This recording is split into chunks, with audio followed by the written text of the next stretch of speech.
जय श्री राधे कृष्ण। आप सभी का हमारे YouTube चैनल पे बहुत बहुत स्वागत है।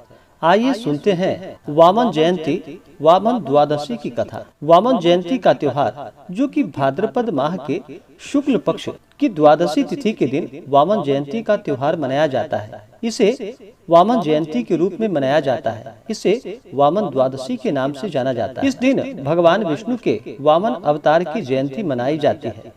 इस तिथि को यदि श्रवण नक्षत्र हो तो वह बड़ी पुण्यमयी मानी जाती है। इस दिन जो भी भक्त सच्ची श्रद्धा के साथ व्रत रहते हुए उपवास करते हैं, भगवान विष्णु के वामन स्वरूप का पूजन करते हैं, उनके सभी प्रकार के पाप और ताप नष्ट हो जाते हैं। इस दिन भगवान वामन का जो कि जहाँ तक हो सके स्वर्णमयी प्रतिमा बनाकर अगर पूजन करते हैं तो उसका कई गुना पुण्य फल प्राप्त होता है।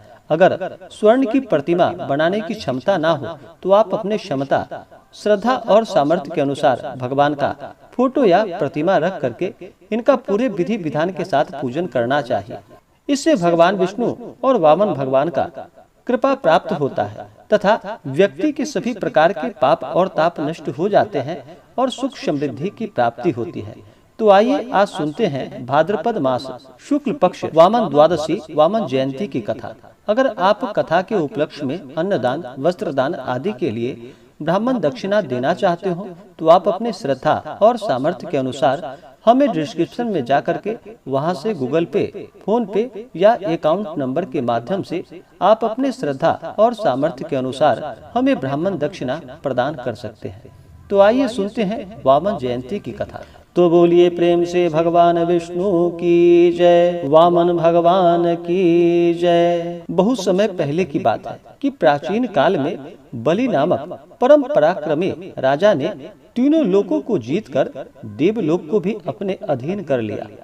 इससे भयभीत होकर सभी देवता भगवान विष्णु के पास गए और उनसे प्रार्थना की कि हे भगवान, हम लोग भारी विपत्ति में पड़े हैं। दैत्यराज बलि ने देवलोक पर भी अपना अधिकार जमा लिया है।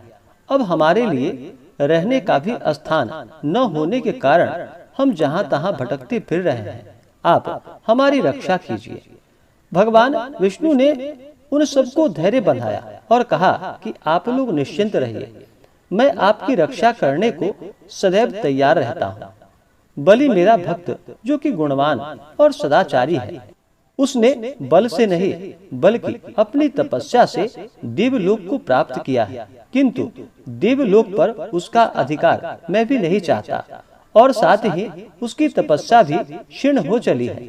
इसलिए आप लोग अदिति के पास जाकर प्रार्थना करें कि वह मेरी आराधना करे, जिससे उसके पुत्र के रूप में पृथ्वी पर मैं अवतार धारण कर आप सबों का दुख दूर कर सकूं। और फिर देवताओं की प्रार्थना पर माता अदिति द्वारा भगवान विष्णु की आराधना करने पर श्री हरि भगवान विष्णु ने उनके गर्भ से वामन रूप में अवतार धारण किया। अदिति के पति कश्यप जी ने शास्त्र सम्मत विधि से वामन भगवान के यज्ञोपवीत आदि सभी प्रकार के संस्कार संपन्न किए। भगवान ने तो भूतल पर अवतार लेकर देवताओं का दुख दूर करना था। कुछ दिनों बाद दंड, कमंडलू, मृगचर्म आदि धारण कर बलि को छलने के आश्रय से भगवान उसके यज्ञ मंडप में जा पहुँचे। बलि ने अपूर्व तेजस्वी वामन ब्राह्मण को देखा तो बहुत प्रसन्न हुआ। उसने अपने भाग्य की भारी सराहना करके उनका विधिवत सत्कार किया, पूजन किया। फिर बलि ने कहा कि हे विप्रदेव, आपके आगमन से मैं अपने को बड़ा सौभाग्यवान समझता हूँ। आप मुझे कोई सेवा बतलाइए जिससे मैं स्वयं को कृतार्थ कर सकूं। विष्णु रूपी वामन भगवान ने कहा कि राजन, मैं तो गरीब ब्राह्मण हूँ। मेरा संसार के भोग विलास से किसी वस्तु से कोई संबंध नहीं है। यदि तुम अगर दे सकते हो तो केवल मुझे 3 पग पृथ्वी दान में दो। मैं उसी में अपना आश्रम बनाकर पठन पाठन का कार्य करूंगा। और फिर बलि ने उन्हें 3 पग भूमि देने का संकल्प कर दिया। बलि के गुरु शुक्राचार्य ने बलि को रोकने का प्रयास भी किया, किंतु राजा बलि न माना और भगवान वामन ने अपने 2 पगों से आकाश पाताल को नापकर तीसरे पग में बलि का शरीर भी नाप लिया और उसे पाताल लोक में भेज दिया। इस प्रकार देवताओं का संकट दूर हुआ और प्रसन्नता पूर्वक देवलोक में सभी रहने लगे। इस प्रकार सभी मिलकर भगवान की स्तुति करने लगे।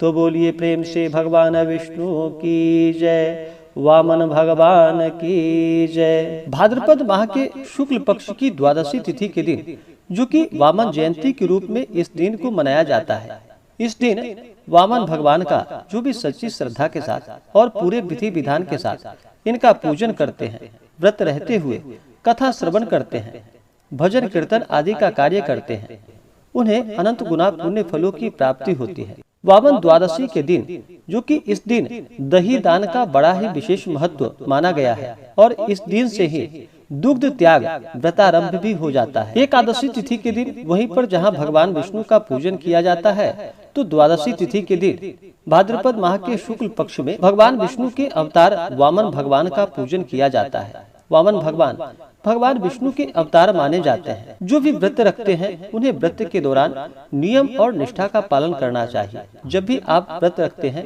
तो इस दिन चाहिए कि सुबह उठकर नित्य क्रियाओं से निवृत्त होकर के गंगा नदी में स्नान करना चाहिए। इससे शुद्धता की प्राप्ति होती है। अगर गंगा नदी में स्नान नहीं कर पाते हैं तो घर के नहाने के पानी में ही थोड़ा सा गंगा जल मिलाकर स्नान करना चाहिए, शुद्ध वस्त्र धारण करना चाहिए और भगवान सूर्य देव को सबसे पहले अर्घ्य प्रदान करना चाहिए, क्योंकि भगवान सूर्य देव पृथ्वी पे साक्षात देवता रूप में माने जाते हैं। इनसे सभी जीव जंतु वनस्पति आदि भगवान सूर्य देव से ऊर्जा प्राप्त करते हैं। इसलिए मनुष्य को चाहिए कि प्रत्येक दिन भगवान सूर्य देव को अर्घ्य प्रदान करे।